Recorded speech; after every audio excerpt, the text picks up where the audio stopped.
రంగారెడ్డి జిల్లాలో అకాల వర్షంతో రైతులకు అపార నష్టం జరిగింది. ఆమన్నగల్లో అకాలంగా కురిసిన వర్షానికి వ్యవసాయ మార్కెట్లో ధాన్యమంతా తడిసిపోయింది.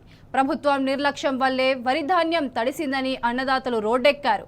శ్రీశైలం హైదరాబాద్ ప్రధాన రహదారిపై ధర్నాకు దిగారు. కొనుగోలు కేంద్రాల్లో ధాన్యం సేకరణను ప్రభుత్వం పట్టించుకోకపోవడంతో తీవ్రంగా నష్టపోతున్నామని ఆవేదన వ్యక్తం చేశారు.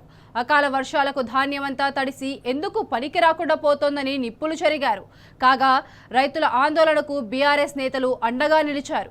తడిసిన ధాన్యం మొత్తాన్ని ప్రభుత్వమే కొనాలని డిమాండ్ చేశారు.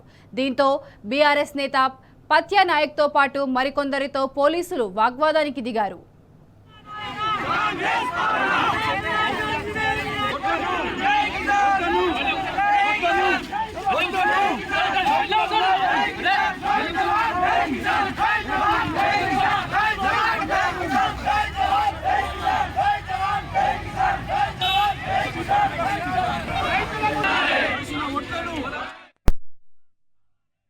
తడిసిన ధాన్యాన్ని కొంటామని చెప్పేవరకు అవసరం లేదు.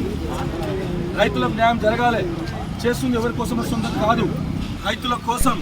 రైతుల ఒడ్లో తడిసిన ధాన్యాన్ని ప్రతి గింజని ప్రభుత్వం కొనాలి. గతంలో ఎలక్షన్ రాకముందు 500 బోనస్ ఇస్తాం, 500 బోనస్ ఇస్తామన్నారు. బోనస్ తేవడరుగా ఉన్న ఓట్లను కొట్టలేరు. రైతులు చేసిన పాపం ఏంటి? కాంగ్రెస్ పార్టీకి ఓటేయడమేనా?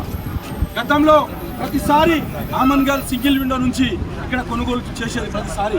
కానీ ఈసారి ఆమన్గల్ సింగిల్ విండో కొనుగోలు చేయకుండా తలకొండపల్లి నుంచి రప్పించి ఇక్కడ కొనుగోలు చేస్తున్నారు. వాళ్ళకి ఆమన్గల్ బాధ ఏం తెలుసు?